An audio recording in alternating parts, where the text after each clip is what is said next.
নুরু এবং রাশেদ খানদেরকে চ্যালেঞ্জ করা দরকার যে তারা যে ৩০০ আসনে প্রার্থী দিবে সেই তাদের ৩০০ আসন কোথায়?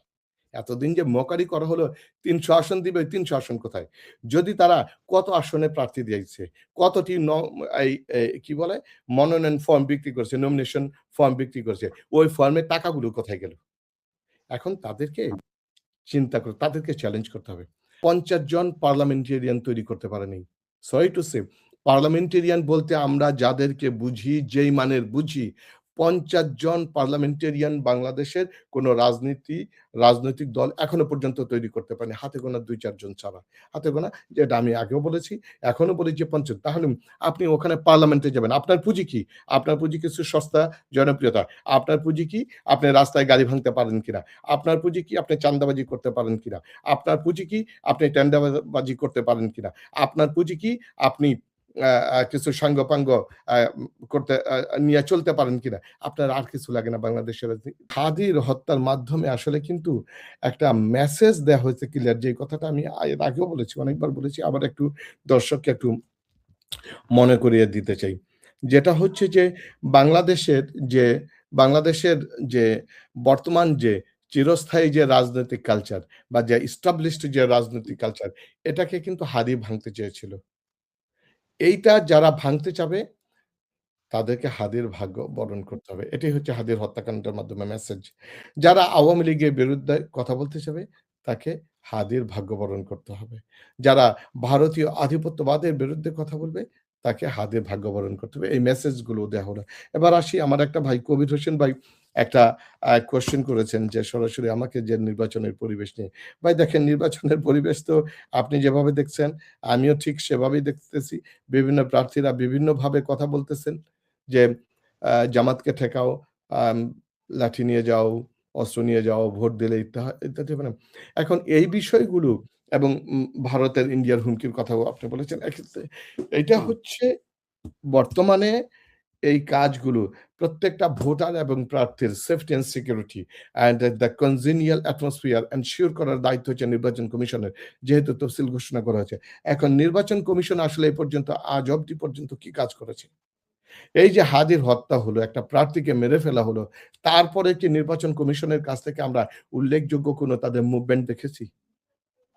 উল্লেখযোগ্য তো আমরা তাদের কাছ থেকে কোনো আচ্ছা, তার দৌড়ঝাঁপ দেখিনি। ওয়াহিদ ভাই, নির্বাচন কমিশনের বিষয়টা, নির্বাচন কমিশনার যিনি চিফ ইলেকশন কমিশন, তিনি যেটা বলেছিলেন যে নির্বাচনের সময় এরকম হত্যাকাণ্ড দু একটা হতে পারে, হাদির ঘটনাটা বিচ্ছিন্ন ঘটনা।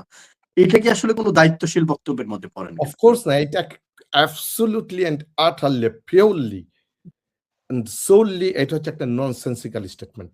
একটা দায়িত্বশীল পজিশনে বসে আপনি এই কথা বলতেই পারেন না। এটা পৃথিবীর অন্য যেকোনো দেশে হলে একেবারে সাথে, সাথে যেকোনো চিফ ইলেকশন কমিশনের পরদিনই ওই দিনই স্টেপ ডাউন করে বলত যে, "দেখো আমি ফেল করেছি। নির্বাচনের পরিবেশ, সুন্দর পরিবেশ বজায় রাখার জন্য আমি পারতেছি না। আমি আল্লাহ হাফেজ। অন্য কাউকে দাও।" আর উনি বললেন যে নির্বাচনের দিন এরকম ঘটনা। এর মানেটা তো হচ্ছে আপনি পরোক্ষভাবে ইমপ্লয়েডলি হচ্ছে সন্ত্রাসীদেরকে উস্কে দিলেন। একজন মারবে। এই যে বিচ্ছিন্ন ঘটনা, এই টার্মিনোলজি গুলো তো আ এই টার্মিনো এই টার্মিনোলজি গুলোকে ভাঙতে চেয়েছে হাদির মতো লোকেরা। যে বিচ্ছিন্ন ঘটনা। ঠিক আছে? এই যে বিচ্ছিন্ন ঘটনার বলে একজনকে মেরে ফেলবে আর আপনি বলবেন একটা বিচ্ছিন্ন ঘটনা। একটা প্রার্থীকে মেরে ফেললো, আপনি বললেন একটা বিচ্ছিন্ন ঘটনা। What same! এটা তো লজ্জা থাকা উচিত। নির্বাচন কমিশনের লজ্জা উচিত এই কথা বলার আগে। সে তো আসলে না বুঝে শুনেই কথা বলছে। আমি জানি না তারা আসলে কি করে, কি বলে এবং তারা প্রধান নির্বাচন কমিশনার হয় কি করে? এবং তার কাছ থেকে কতটুকু সুষ্ঠু, সুন্দর অ্যাটমসফিয়ার এবং কি বলে ফেয়ার, ক্রেডিবল অ্যান্ড পার্টিসিপেটরি নির্বাচন তার কাছ থেকে আশা করি। এটা তো সন্দেহ। আমার সন্দেহ অলরেডি ইতিমধ্যে সন্দেহ গাঢ় হচ্ছে এবং দেশবাসীও যখন একজন প্রার্থীকে মেরে ফেলার পরে বলে যে নির্বাচনে এ ধরনের ২-১ টা ঘটনা ঘটবে, এটা বিচ্ছিন্ন ঘটনা। এটাকে কাউন্ট করা যাবে না। এটা হতে পারে না। এটা এই চিফ ইলেকশন কমিশনার আসলে এই বক্তব্যের জন্য সরি বলা উচিত ছিল। এবং এটা ক্যাটেগরিক্যালি এবং অফিসিয়ালি তাকে বলা উচিত ছিল যে এটা আমার স্লিপ অফ টাং হয়েছে, এটা আমি বুঝে বলিনি বা ইত্যাদি। এবং এটা এখনো পর্যন্ত কিছু দল আছে এটাকে টালবাহানা দিচ্ছে। আপনি তো পরোক্ষভাবে সন্ত্রাসীদেরকে উস্কিয়ে দিচ্ছেন রে ভাই। এটা করা যাবে না। আমার বিশ্বাস chief election commission will take into account. এবার আসি যে আ আ আ আমা কবির হোসেন ভাই নিশ্চয়ই বুঝতে পেরেছেন যে আসলে নির্বাচন পরিবেশটা কেমন হচ্ছে, শঙ্কা। আপনি যেমনিভাবে শঙ্কিত, আমিও শঙ্কিত। এবার যে কি ঝিনাইদহের ৪ আসনে যে রাশেদকে অ্যা কেন্দ্র করে ওখানে সাদা কাপড় পরে, কাফনের কাপড় পরে মিছিল হয়েছে। এগুলো হচ্ছে দেখেন আ বাংলাদেশে এই বিষয়গুলো হচ্ছে আমি যদি একটু এভাবে বলি ধরেন পৃথিবীর বিভিন্ন দেশে এমপি হওয়ার জন্য নিজস্ব কিছু যোগ্যতা। যেমন একাডেমিক যোগ্যতার পাশাপাশি অনেকগুলো যোগ্যতা থাকতে হয়। তাকে ড্রাফট শিখতে হয়। পাবলিক রিলেশনশিপ শিখতে হয়। তাকে কথা বলা পাবলিক স্পিকিং শিখতে হয়। মানুষের সাথে মানুষের কাছে যেতে হয়। বাংলাদেশের রাজনীতিবিদগুলো সবাইকে দেখবেন ঢাকা কেন্দ্রিক। ঢাকায় বসে, বসে রাজনীতি করে। নির্বাচনের সময় দেশে যায়। এরা কিন্তু দেশে যায় না। সবাই ঢাকায় থাকে। ঢাকায় দেশে রাজনীতি করে এবং বাংলাদেশের রাজনীতিটা হয়ে গেছে ব্যবসা।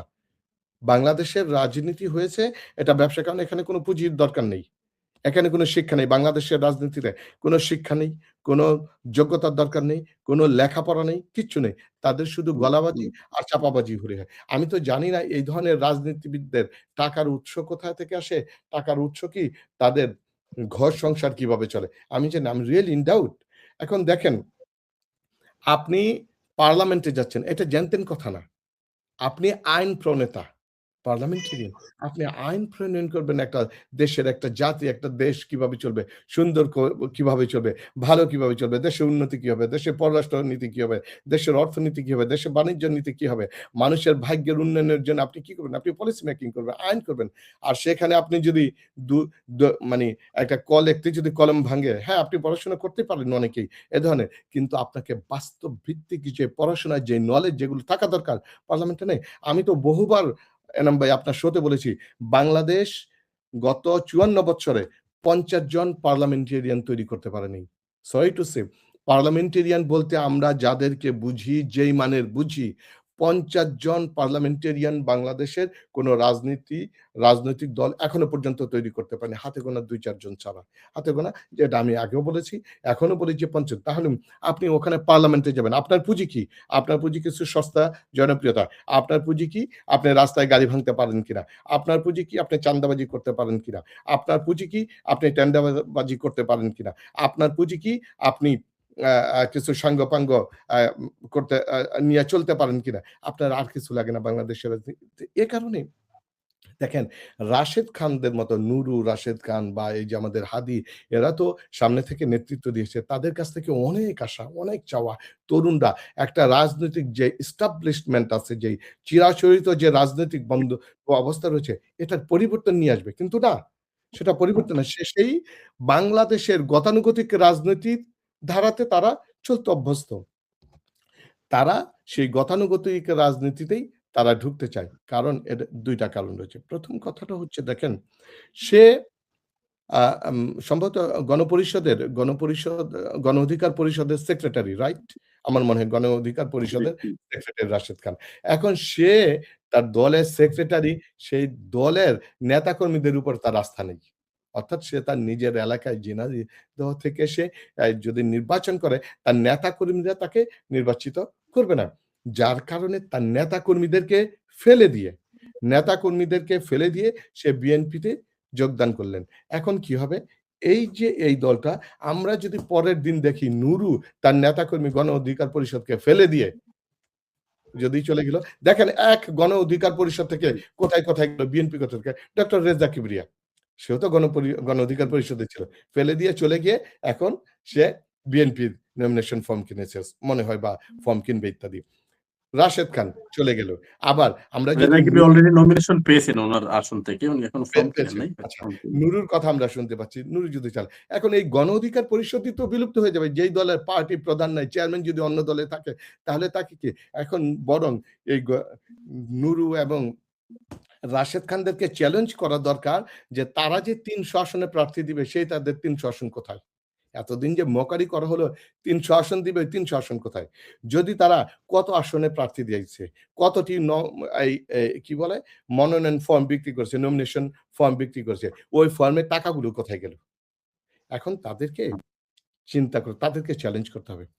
আমি হুম, যেটা প্রিসাইসলি এগুলো হচ্ছে ধরেন ইমোশনাল বা মানে থেকে কথা। আমরা তরুণদেরকে যেভাবে দেখতে চেয়েছিলাম। আসলে যদি কনস্ট্রাকটিভলি আসলে রাজনীতি করতে হয়, এত তাড়াহুড়া কেন? জি, ওয়েদভাই একটু শেষ করতে হবে। আমি শেষ করে দিচ্ছি ভাই। আমি এই কথাগুলো আমার এখন যে কথাগুলো বলব, এই কথাগুলো হচ্ছে তরুণ নেতৃত্বের জন্য। এত তাড়াহুড়া কেন ভাই? একটু টাইম নেন না। আমি যদি পার্সোনালি আ এই ইয়াংদেরকে যারা এই মুহূর্তে রাজনীতি করতে চাচ্ছে, ইভেন এনসিপি থেকে তাদেরকে যদি ইনক্লুড করি, are you competent enough to be member of parliament? আপনি কি নিজকে মনে করেন মেম্বার পার্লামেন্ট হওয়ার জন্য যোগ্য? The answer would be no. In my analysis. আমার সাথে একমত অনেকে হতে পারেন, নাও হতে পারেন। In my analysis, my understanding, the answer would be big no, not only small, ছোট না, বড় no হবে। তাহলে আপনি আপনার বয়স কম, ২৮, ৩০, ৩৫ বছর, below 40 তাহলে আপনি সময় নেন না কেন? নিজকে তৈরি করেন, যোগ্যতা বাড়ান এবং আপনি পাবলিক রিলেশনশিপ তৈরি করেন। আপনাকে অন্য দলে যেতে হবে না। আপনাকে বড় দলের যেতে হবে না। আপনি আপনার দলের উপরে যদি টিকে থাকেন, আপনি আজ না হয় ৫ বছর পরেও আপনি যদি নিজকে ওইভাবে তৈরি করতে পারেন। তা নাহলে কি হবে? বিষয়টা কি হবে? এই দলগুলো, এই ছোট, ছোট দলগুলো ভেঙে যাবে। এটা হতে পারে বড় দলগুলোর কৌশল। ছোট কোনো দলকে সুসংগঠিত হতে দেওয়া হবে না। তাদেরকে অঙ্কুরে বিনাশ করে দেওয়া হবে। এই গণ অধিকার পরিষদের মতো এই দলগুলোকে তারা বিগত দিনে আমরা ২০১৮ সালের কোটা বিরোধী আন্দোলনে তাদের ভূমিকা দেখেছি। ঢাকা ইউনিভার্সিটির বিভিন্ন আন্দোলনে তাদের ভূমিকা দেখেছি। তারা যাতে সামনে বড় দলের লেজুর ভিত্তি না করে একটা নিজস্ব প্ল্যাটফর্ম দাঁড় করাবে, এটাকে হুম, ভেঙে দেয়া হচ্ছে। এই হয়তোবা তারা এইটা বুঝতেই পারছে না। আপাত দৃষ্টিতে হয়তোবা তাদেরকে ১ জন ২ জনের মন্ত্রণালয়ের কি বলে ইয়ের অফার দেওয়া হবে, এমপির অফার দিবে। আপনি কি মনে করেন যে রাশেদ খানের এগেইনস্ট হুম, রাশেদ জি, খানকে হুম, ঘোষণা দেওয়া হলো ঝিনাইদহ হচ্ছে ৪ থেকে। আর সেখান থেকে সে বিনা দ্বিধায় সুন্দর সে ঘোষণা দিচ্ছে আর এমপি হয়ে একেবারে তেলতেলায়া মানি চেলচেলায়া পার্লামেন্টে চলে যাবে।